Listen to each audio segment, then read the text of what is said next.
Assalamualaikum warahmatullahi wabarakatuh. Perkenalkan, nama saya Robiatul Adawiyah, NIM 173 dari kelas D. Baik, di sini saya akan menjelaskan tentang pemikiran ekonomi Islam dalam pandangan Al-Ghazali. Saya akan menjelaskan tentang biografi Imam Ghazali. Nama lengkapnya adalah Abdul Hamid Muhammad Ibnu Muhammad Al-Ghazali, yang terkenal dengan Hujjatul Islam atau argumentator Islam. Beliau lahir pada tahun 450 Hijriah, bertetapan dengan 1059 Masehi di Ghazala, suatu kota kecil yang terletak di Tus, wilayah Khurasan.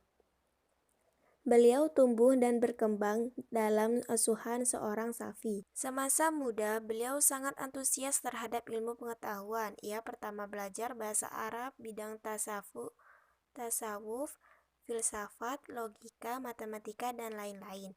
Beliau meninggal dunia dalam usia 55 tahun pada tanggal 18 Desember 1111 Masehi. Karya-karya Al-Ghazali: Ihya Ulum Al-Din, Al-Mustasfa, Miza Al-Amal, Al-Tibir Al-Masbuk fi Nasihat Al-Muluk. Sebuah ekonomi Al-Ghazali berakar dari sebuah konsep yang dia sebut sebagai fungsi kesejahteraan sosial, yakni sebuah konsep yang mencakup semua aktivitas manusia dan membuat kaitan yang erat antara individu dengan masyarakat. Fungsi kesejahteraan ini sulit diruntuhkan dan telah dirindukan oleh para ekonomi kontemporer. Isi pemikiran Al-Ghazali. Mayoritas pembahasan Al-Ghazali mengenai berbagai pembahasan ekonomi terdapat dalam kitab Ihya Ulum Al-Din. Pembahasan ekonomi Al-Ghazali dapat dikelompokkan menjadi pertukaran sukarela dan evolusi pasar, produksi, barter, dan evolusi uang, serta peranan negara dan keuangan publik. 1. Penukaran sukarela dan evolusi pasar. Menurut Ghazali, setiap perdagangan harus menggunakan cara yang terhormat. Sesungguhnya para pedagang pada hari kiamat nanti akan dibangkitkan seperti para pelaku dosa besar, kecuali yang bertakwa pada Allah, berbuat kebijakan dan jujur. Penimbun barang merupakan tindakan kriminal terhadap moral dan sosial. Dalam menentukan harga, seorang penjual dan pembeli harus sama-sama sepakat atau saling ridho, suka sama suka. Hal tersebut menghindari adanya hal-hal yang dirugikan oleh salah satu pihak. Allah berfirman dalam Al-Quran Surat An-Nisa ayat 29. Artinya, hai orang-orang yang beriman, janganlah kamu saling memakan harta sesamamu dengan jalan yang batil, kecuali dengan jalan peniagaan yang berlaku dengan suka sama suka di antara kamu. Dan janganlah kamu membunuh dirimu, sesungguhnya Allah adalah Maha Penyayang kepadamu. A. Permintaan penawaran, harga, dan laba. Untuk kurva penawaran yang naik dari kiri bawah ke kanan atas, ia akan menjualnya pada harga yang lebih murah. Sementara itu, untuk kurva permintaan yang turun dari kiri atas ke kanan bawah, harga dapat diturunkan dengan mengurangi permintaan. B. Etika perilaku pasar. Dalam pandangan Al-Ghazali, pasar harus berfungsi berdasarkan etika dan moral para pelakunya. Secara khusus, ia memperingatkan larangan mengambil keuntungan dengan cara menimbun makanan dan barang-barang kebutuhan dasar lainnya, memberikan informasi yang salah mengenai berat, jumlah, dan harga barangnya, melakukan praktek-praktek pemalsuan, penipuan dalam mutu barang dan pemasaran, serta melarang pengendalian pasar melalui perjanjian rahasia dan manipulasi harga. Hal tersebut tercantum dalam Al-Quran. Mengenai hal tersebut untuk menjadi antisipasi adanya kelalaian yang menimbulkan kecurangan dan lain sebagainya. Al-Quran Surat Al-Baqarah ayat 283. Artinya, hai orang-orang yang beriman, Apabila kamu bermuamalah tidak secara tunai untuk waktu yang ditentukan, hendaklah kamu menuliskannya. 2. Aktivitas produksi. 1. Produksi barang-barang kebutuhan dasar sebagai kewajiban sosial. Seperti yang telah dikemukakan, Al-Ghazali menganggap kerja adalah sebagai bagian dari ibadah seseorang. Bahkan secara khusus ia memandang bahwa produksi barang-barang kebutuhan dasar sebagai kewajiban sosial atau fard al-kifayah.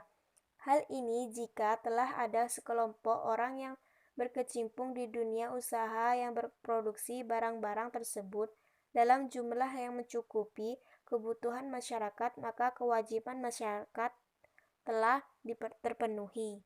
Namun, jika tidak ada seseorang pun yang melibatkan diri dalam kegiatan tersebut, atau jika jumlah yang diproduksi tidak mencukupi kebutuhan masyarakat, semua akan dimintai pertanggungjawaban di akhirat. Dalam hal ini, pada prinsipnya negara harus bertanggung jawab dalam menjamin kebutuhan masyarakat terhadap kebutuhan barang-barang pokok. 2. Hierarki produksi. Secara garis besar, Al-Ghazali membagi aktivitas produksi ke dalam 3 kelompok. A. Industri dasar, yakni industri-industri yang menjaga kelangsungan hidup manusia. B. Aktivitas penyokong, yaitu aktivitas yang bersifat tambahan bagi industri dasar. C. Aktivitas komplementer, yaitu aktivitas yang berkaitan dengan industri dasar. Ketiga, tahap produksi atau spesialisasi dan keterkaitannya.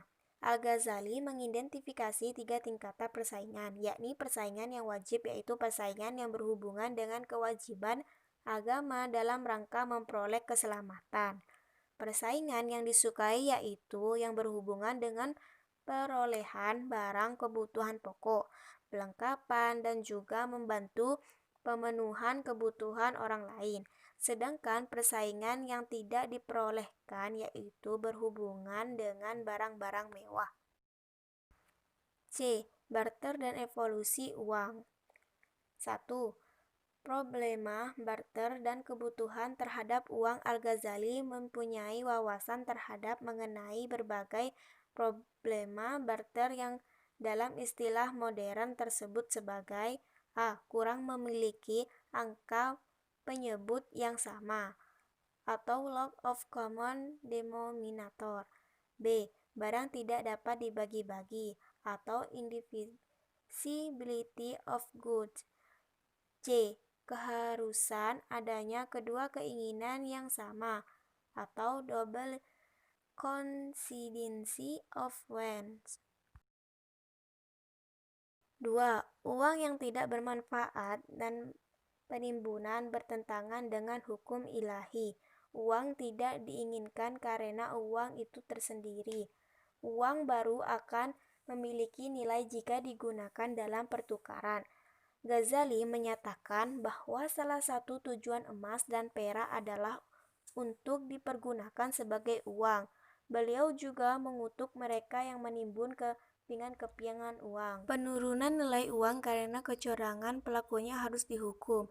Namun, bila pencampuran logam dalam koin merupakan tindakan resmi negara dan diketahui oleh semua penggunanya, hal ini dapat diterima.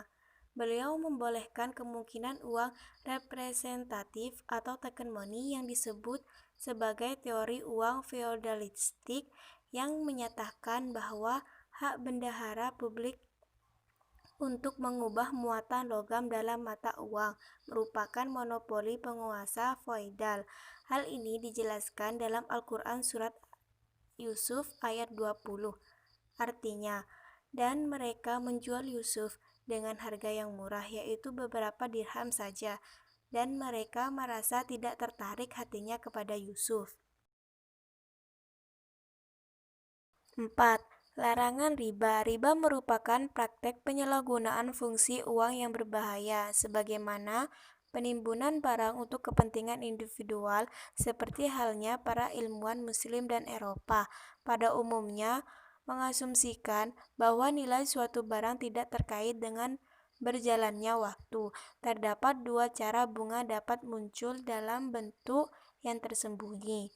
Menurut Ghazali, kedua bentuk transaksi tersebut hukumnya haram jika pertukaran melibatkan komoditas dengan jenis yang sama, seperti logam atau emas dan perak, atau bahan makanan gandum atau yogurt.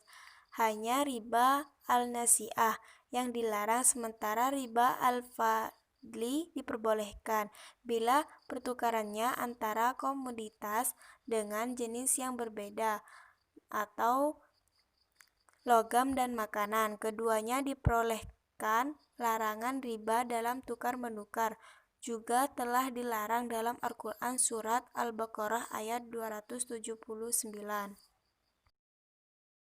Artinya, maka jika kamu tidak mengerjakan atau meninggalkan sisa riba, maka diketahuilah bahwa Allah dan Rasulullah akan memerangimu. Dan jika kamu bertobat atau dari mengambilan riba, maka bagimu pokok hartamu. Kamu tidak menganiaya dan tidak pula dianiaya. D. Peran negara dan keuangan publik. 1.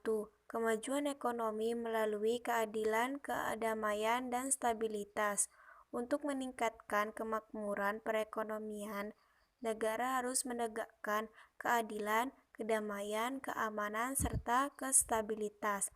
Apabila terjadi ketidakadilan dan penindasan, maka penduduk akan berpindah ke arah lain dan mereka tentunya akan meninggalkan sawah dan ladang. Hal itu mengakibatkan pendapatan publik menurun dan kas negara kosong, sehingga kebahagiaan dan kemakmuran menghilang. Peran negara dan keuangan publik. Kedua, keuangan publik. A. Sumber pendapatan negara. Hampir seluruh pendapatan yang ditarik oleh para penguasa di zaman Ghazali melanggar hukum. Sumber-sumber yang sah seperti zakat, sedekah, fai, dan ghanimah tidak ada, hanya diperlakukan jizyah, tetapi dikumpulkan dengan cara yang tidak legal. 2. Keuangan publik. A. Sumber pendapatan negara. Hampir seluruh 2. Keuangan publik. A. Sumber pendapatan negara. Hampir seluruh pendapatan yang ditarik oleh para penguasa di zaman Ghazali melanggar hukum. Sumber-sumber yang sah seperti zakat, sedekah, fai, dan ghanimah tidak ada, hanya diperlakukan jizyah tetapi dikumpulkan dengan cara yang tidak legal. B. Utang publik. Utang publik diizinkan jika memungkinkan untuk menjamin pembayaran kembali dari pendapatan di masa yang akan datang. Contoh uang seperti ini adalah revenue bonds yang digunakan secara luas oleh pemerintah pusat dan lokal di Amerika Serikat. C. Pengeluaran publik. Penggambaran fungsional dari pengeluaran publik yang direkomendasikan Al-Ghazali bersifat agak luas dan longgar, yakni penegasan sosioekonomi, keamanan dan stabilitas negara, serta pengembangan suatu masyarakat yang makmur.